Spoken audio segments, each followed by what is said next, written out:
అసలు ఈ సినిమా విజయ్ గారు ఎలా ఒప్పుకున్నారని నేను అప్పుడప్పుడు ఆలోచిస్తాను. ఈ సినిమా విజయ్ గారు కాకుండా ఇంకెవరు చేయగలుగుతారు అని అప్పుడప్పుడు ఆలోచిస్తాను. బికాజ్ చాలా బ్యూటిఫుల్ ఫిల్మ్. అంటే ఏ ప్రొడ్యూసర్ ఎవరు విన్నా సరే ఈ ఈ స్టోరీ చాలా నచ్చుతుంది.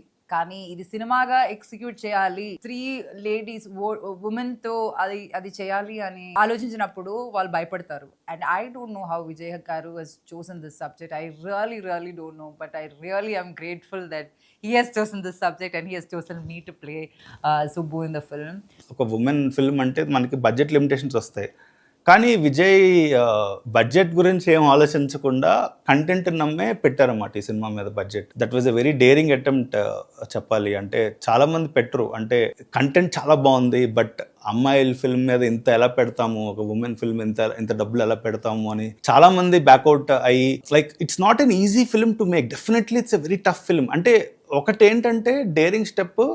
సో పర్దా లాంటి సినిమా వర్కౌట్ అయితే దెర్ ఆర్ మెనీ ఫిల్మ్స్, చాలా ఫిల్మ్స్ ఈ సినిమాని ఇన్స్పైర్ తీసుకుని బోల్డ్ స్టోరీస్ వస్తాయి. From day one, the fact that a producer was ready to back a film like this in an industry like this was a big thing. ఆయన్ని చూస్తే, ఆయన working style చూస్తే, ఓ ఒక ప్రొడ్యూసర్ చేస్తారా, ఓ ఇది ప్రొడ్యూసర్ జాబేనా, అంటే అందరు ప్రొడ్యూసర్స్ చేస్తారా ఇవి అనిపిస్తుంది. అంటే ఎగ్జిక్యూటివ్ ప్రొడ్యూసర్ ఆయనే, కో డైరెక్టర్ ఆయనే అనిపిస్తారు, మార్కెటింగ్ కూడా ఆయన అనిపిస్తారు. Because he's coming up with the ideas for marketing, he's doing all the stuff. Script గురించి హీస్ దేర్ ఎవ్రీవేర్. అంటే ఆయన లేని ఇదంటూ ఏం లేదు.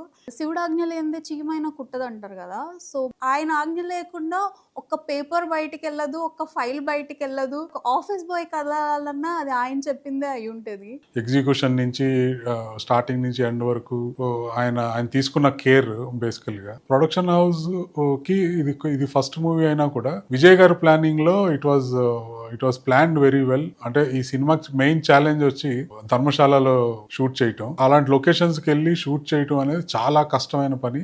ఈ యూనిట్ అంతా తీసుకెళ్లి అక్కడ 30-40 డేస్ ఉండి కావాల్సిన సీన్స్ అన్ని తీసుకురావటం, అంటే అక్కడ రాజేంద్ర ప్రసాద్ గారిని, సంగీత గారిని, అంటే అలాంటి యాక్టర్స్ ని తీసుకెళ్లి అక్కడ ఈ సీన్స్ అన్ని ఫినిష్ చేసుకుని రావటం అనేది the biggest challenge.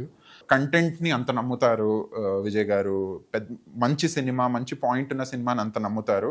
And I don't know if any other producer would have been able to say yes to such a big project.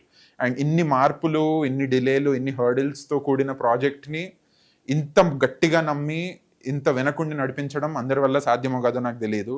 But Vijay గారు, ప్రాప్స్ టు యూ. అసలు మీరు ఎలా చేశారో నాకు తెలియదు.